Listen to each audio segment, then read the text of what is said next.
आज आपलं नवीन वर्ष, नवीन सुरुवात आणि घरभर आनंदाची लहर. आज आहे गुढीपाडवा, आपल्या मराठी नववर्षाची सुरुवात. या दिवशी आपण उभारतो गुढी, जी दर्शवते विजय आणि यश आणि समृद्धी. कडुलिंब आणि गूळ खाऊन आपण शिकतो, जीवनात गोड आणि कडू दोन्ही स्वीकारायला पाहिजे. गुढीपाडवा हा सण प्रत्येक गोष्ट शिकून जातो, जसं की गुढी हा उंच उभारलेला बांबू हा सांगून जातो की जसा मी उंच उभारलो आहे, जसं गगनात भरारी तुम्हीही घ्या आणि खूप उंच उडा आणि खूप खूप यशस्वी व्हा, असं सांगून जातो हा सण. आणि बघा इथे माझी लेक गुढीपाडव्याच्या वेळेस गुढीचा लाड करते वेळेस, आणि इथे ना मग मी ही पूजा वगैरे करून घेतली. मस्त असं वातावरण झालं होतं. घरात थोडीशी पूजा छोटीशी मांडली ना तरी वातावरण किती छान होऊन जातं. आणि इथे बघा माझ्यासोबत व्हिडिओ काढण्यासाठी माझ्या पिल्लूचं कसं चालू आहे. तिनं जे मी केलं तेच तिला करायला पाहिजे असतं. बघा साडीसुद्धा सेम नेसू मम्मा आपण, असं तसं तिचं चालू होतं. आणि हे पाहून ना मला खूप छान वाटतं, कारण आज ना मी गुढीपाडव्याच्या आधी पूजा करून घेतली, तशीच बघून तिनं सेम पूजा केली. हे पाहून ना मला खूप छान वाटत होतं, कारण आपल्या लेकरांना आतापासून संस्कृतीचे आपल्या वळण लागणं खूप गरजेचं आहे. इथे ना मस्त असं आता आमच्या इथे ना संध्याकाळी पुरणपोळी नाही करत, आणि शेंगदाण्याच्या आणि गुळाच्या पोळ्या करतात आणि कानुलीही करतात, पण आमच्या इथे कानुली कोणी खात नाही, म्हणून मग मी शेंगदाण्याच्या पोळ्याच करते. इथे माझं शेंगदाण्याचं कूट काढून झालं होतं. गूळ टाकून त्याच्यात करतात इलायची, खोबरखीस, जसं आपल्याला जे पाहिजे ते, खसखस वगैरे असं सगळं मिक्स करून असं कूट केलं जातं आणि ह्याच्याच पोळ्या केल्या जातात. आणि इथे ना माझं आता झालं होतं सर्व आवरून प्रिपरेशन करणं. आता मी पीठ चुरायला घेतलं. हे पीठ ना जास्त मऊ नाही आणि जास्त घट्टही नाही, असं मीडियम चुरायला लागतं, कारण पोळ्यांना या जास्त मऊ केल्या तर मग त्यातून फुटायची भीती असते, आणि जास्त घट्ट केलं की मग त्या लाटत नाहीत, असं असतं. त्यामुळे ना मग मीडियमच करायला पाहिजे हे पीठ.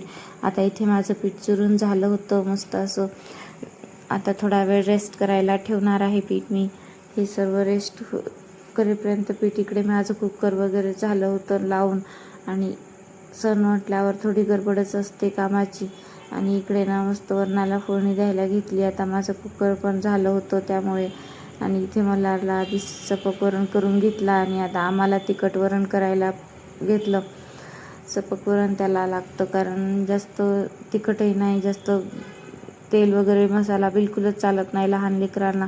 त्यामुळे ना मग असं सपक वरण केलं ना तो आवडीने खातो. आणि इथे आता आमचं तिखट वरण करायला घेतलं होतं.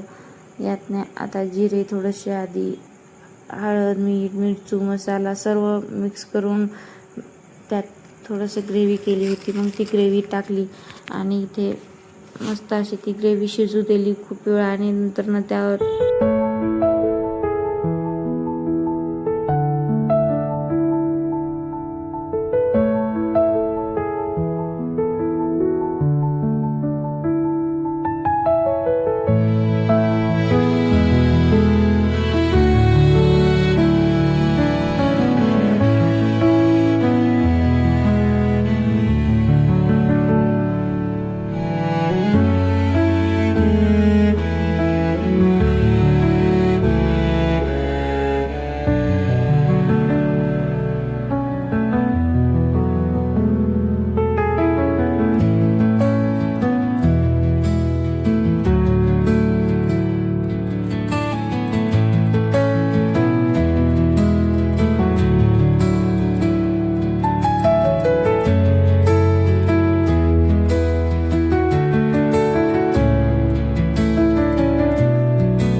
इथे मी निवेदाला कानोली बनवले होते.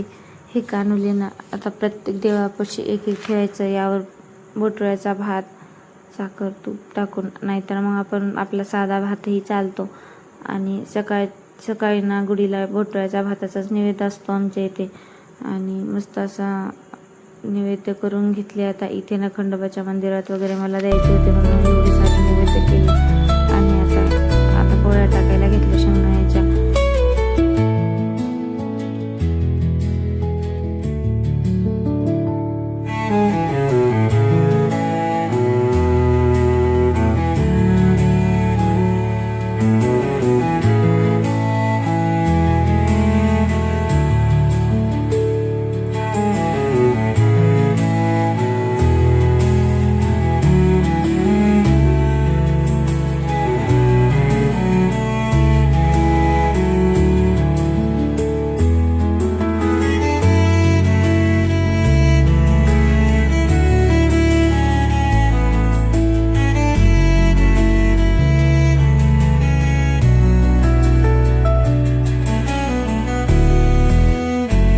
चला तर आजच्यासाठी एवढंच. आता आम्ही करतो एन्जॉय गोड पोळ्या, तुम्हीही करा.